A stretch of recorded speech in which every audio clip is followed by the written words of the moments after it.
Coffee is one of the most ordinary things on earth, and one of the most powerful. Every day, billions of people drink it.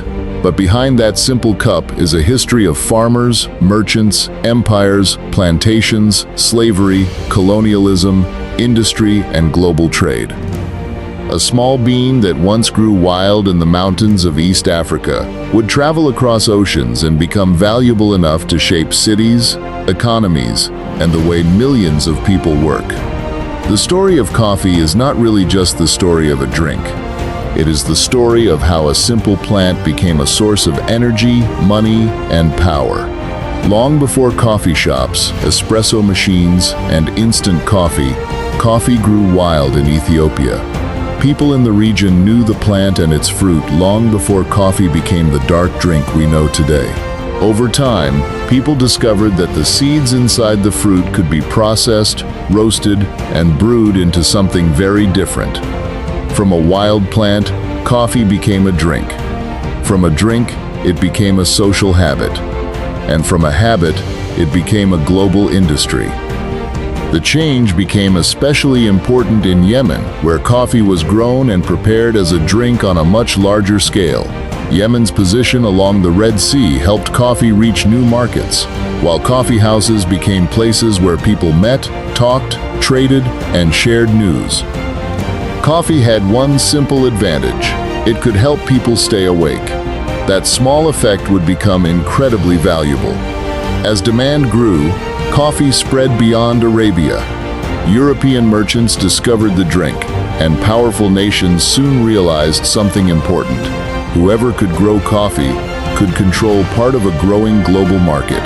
Coffee plants began moving across oceans. Plantations appeared in new lands. Trade networks expanded.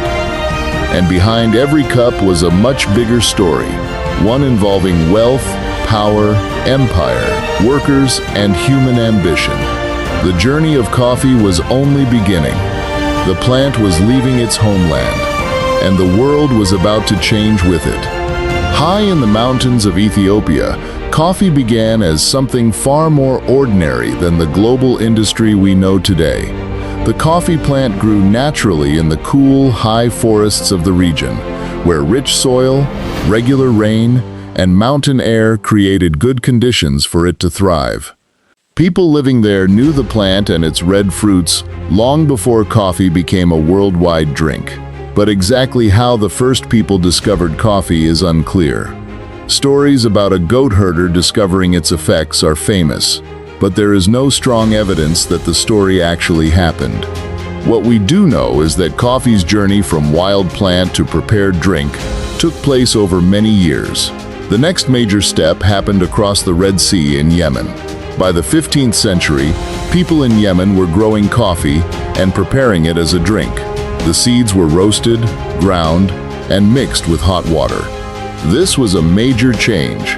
Coffee was no longer simply a plant, it had become a drink. Yemen was in a powerful position.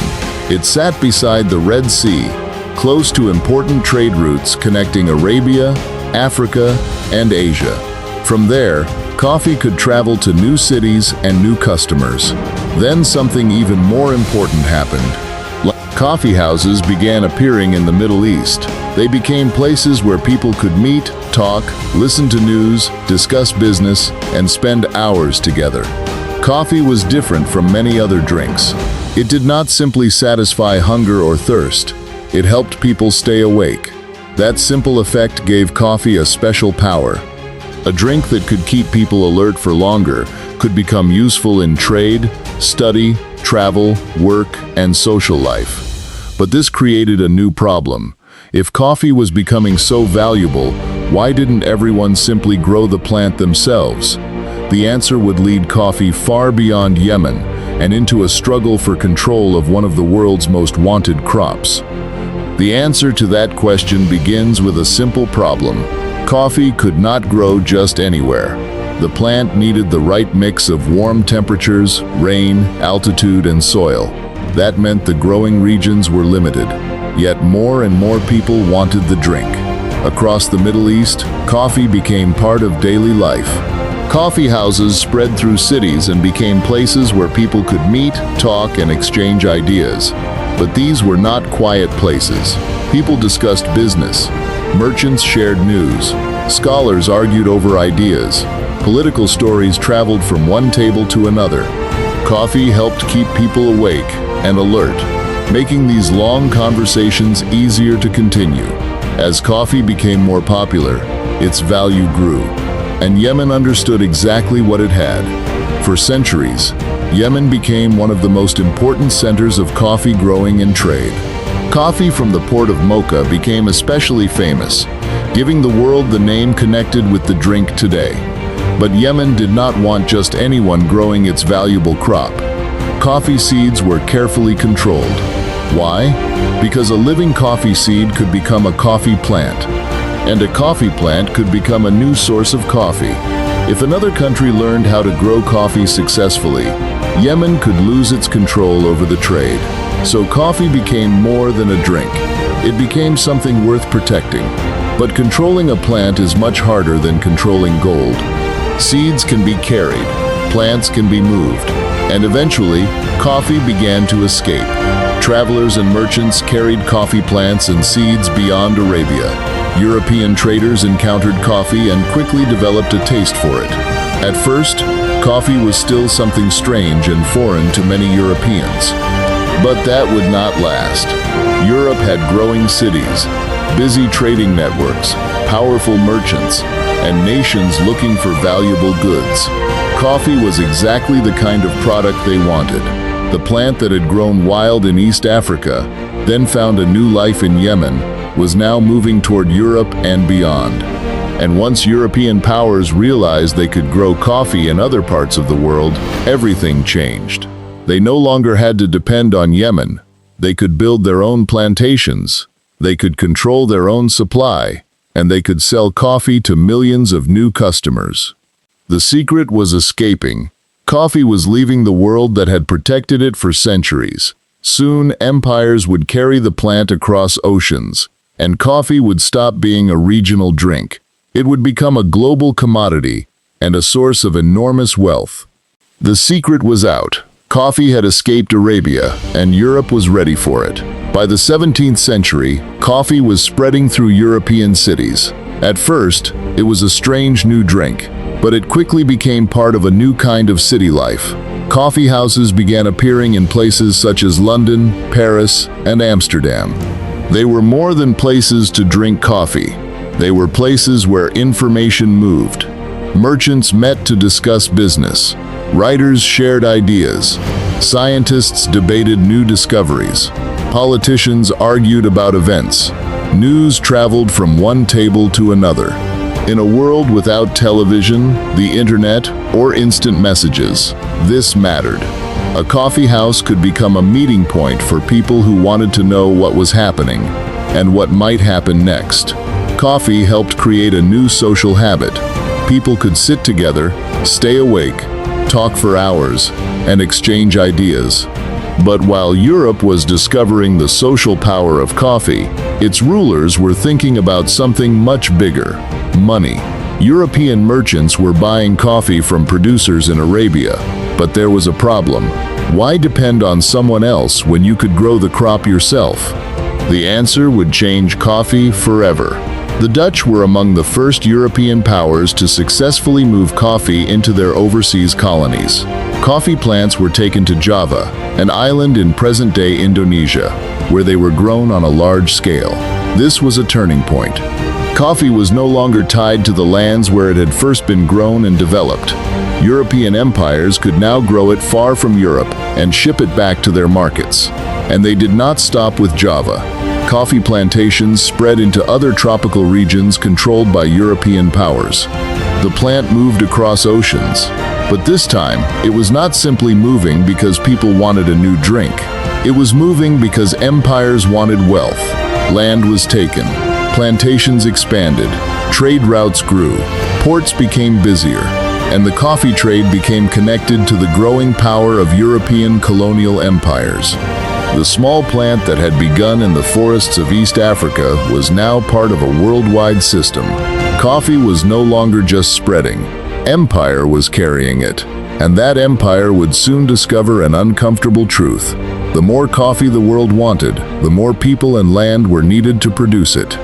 The coffee empire was growing, but something even bigger was coming. The modern world was beginning to move faster. Cities were expanding, factories were opening, railways connected distant places, newspapers spread information faster than ever before. Offices grew, businesses became larger, and millions of people began living by strict schedules. And coffee fit perfectly into this new world. A factory worker might begin work before sunrise. An office worker might spend long hours at a desk. A businessman might need to stay focused through a long meeting. Modern life created something coffee had always been good at providing: wakefulness. The important change was not simply that more people wanted coffee, it was that staying awake and alert was becoming more valuable. Factories could not simply stop whenever workers became tired. Trains ran on schedules, ships crossed oceans, offices opened early and stayed busy for hours. The working day was becoming more organized, and coffee became part of it. But there was another change happening at the same time. Technology was making coffee easier to move and easier to sell. Better ships and railways helped coffee travel across great distances. Improved roasting methods made production faster. New forms of packaging helped protect the beans and keep them fresh for longer. Coffee no longer had to be prepared only in traditional ways. It could be roasted in large factories, packed, shipped, and sold to people who had never seen the farms where it was grown. Then came even more changes. Coffee could be ground before it reached the customer. It could be sold in cans and sealed packages. Eventually, new machines made brewing faster and more convenient. Every step removed another barrier. Coffee became easier to transport, easier to store, easier to prepare, and easier for ordinary people to buy. The result was powerful. Coffee was no longer limited to coffee houses or wealthy customers. It was moving into homes, workplaces, trains, restaurants, and factories. The world was becoming faster, busier, and more connected, and coffee was becoming part of the daily rhythm. But this growth came with a darker side. The world wanted more coffee than ever before.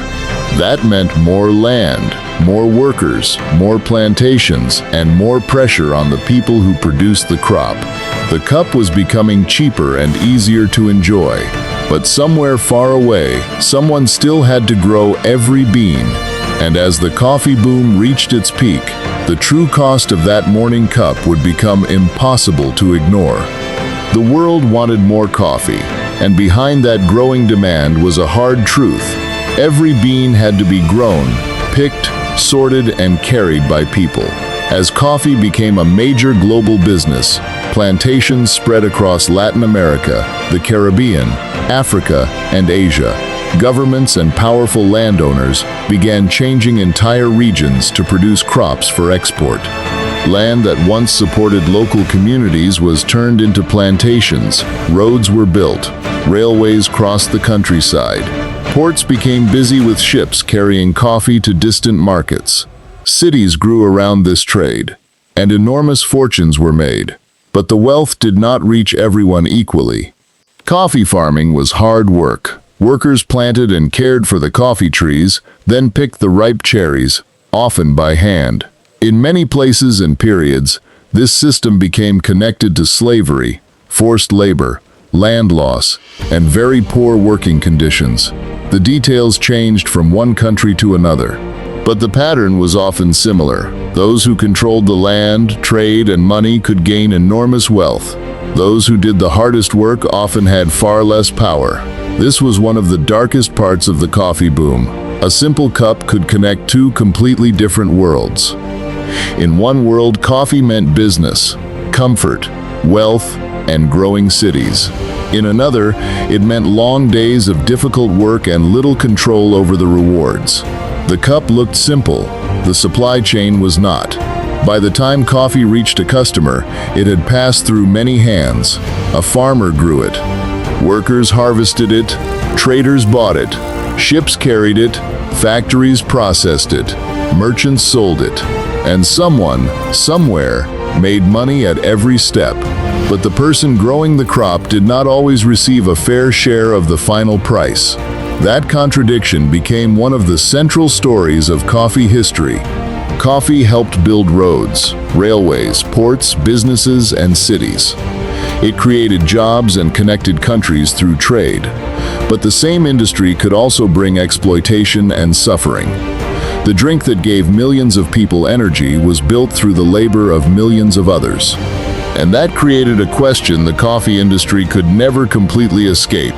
How could a product bring so much wealth to the world, while leaving so many of the people who produced it with so little? The answer would become even harder to ignore when the coffee market itself began to turn against the people who depended on it. But the coffee industry had another problem. The world wanted enormous amounts of coffee, yet coffee could not grow just anywhere. The same conditions that made coffee valuable also made it vulnerable. Coffee plants need the right mix of temperature, rain, soil, and altitude. Change those conditions too much, and the crop can suffer. Then the threats began to appear. Diseases could spread through plantations. Pests could damage plants.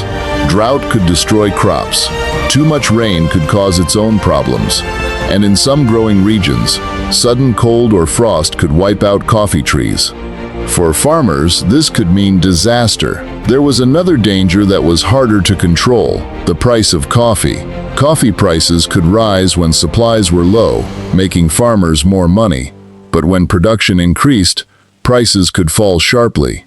A farmer could work for months growing and harvesting coffee, only to discover that the crop was worth far less than expected. Political instability could make things even worse. Wars, changing governments, trade problems, and economic crises could disrupt the movement of coffee from farms to markets. The world had built a huge system around one crop, but that system depended on millions of small decisions, fragile farms, changing weather, and distant markets. Then came a new threat: climate change. Coffee plants depend on specific environments. As temperatures rise and rainfall patterns change, some traditional coffee-growing areas may become harder to farm, and the danger is bigger than a higher price at the supermarket. If a region becomes too hot, too dry, or too unpredictable, farmers may struggle to grow coffee at all. That could push coffee production into higher areas or new regions. It could force farmers to change how they grow the crop, and it could make the world's supply less secure. The irony is striking. Coffee became one of the world's most powerful drinks because it could travel almost everywhere. But the plant itself still had limits. Human demand had become global. The environment had not. And now the industry faced a new challenge. How do you keep supplying billions of cups when the land producing the beans is under growing pressure? The answer would not be to drink less coffee. It would be to change coffee itself. Machines, factories, new packaging, faster production, and new ways of selling would transform the industry again. Coffee had survived empires, wars, markets, and social change. Now it was entering the age of mass production, and the simple bean was about to become a global machine. Coffee had survived every crisis so far, but now the industry faced a new challenge. How could it make coffee faster, cheaper, and easier for more people? The answer was simple: change the way coffee was made and sold. Industrial roasting allowed huge amounts of beans to be processed at once. New machines made roasting more consistent. Better packaging helped protect coffee during transport and storage. Then came vacuum packaging, which helped keep coffee fresh for longer. And coffee began leaving the coffee house. It entered homes. It entered offices. It appeared in restaurants, hotels, trains, and workplaces. Then came instant coffee. Instead of grinding beans and brewing them from scratch, people could prepare a cup in moments. Speed had become a product. Then, advertising pushed coffee even further. Companies did not simply sell beans anymore. They sold a morning routine. They sold energy. They sold comfort. They sold an idea of what life could feel like with a cup of coffee in your hand. Vending machines made coffee available with almost no waiting. Espresso machines created new styles of coffee and helped build a faster cafe culture. Then fast food restaurants entered the market, bringing coffee to people on the move. Cars, airports, supermarkets, and roadside stops became part of the coffee world. Coffee no longer needed a special place. Almost anywhere people went, coffee could follow. But the industry did not stop there. A new movement began to push in the opposite direction. Specialty coffee focused on quality, careful roasting, better beans, and the story behind where the coffee came from. Then capsule machines offered something different again. Press a button, wait a few seconds, coffee appears. Every new invention solved a different problem: speed, convenience, consistency, price, quality. The remarkable part was that none of these changes destroyed coffee. They made it easier to sell. The coffee house had become a home kitchen. The home had become an office. The office had become a car. The car had become an airport, a supermarket, or a machine on a street corner. Coffee had become part of the background of modern life. And the industry had discovered one of the most powerful ideas in business. It did not need to replace coffee. It only needed to find new ways to put it into people's hands. But behind all this convenience, one question remained. Who was really winning from the world's love of coffee? And what would happen when consumers began asking where their coffee came from and who paid the real price for it? And after centuries of change, the story of coffee comes back to one simple thing: a cup. Today, coffee is one of the world's most important farm products and a daily habit for billions of people.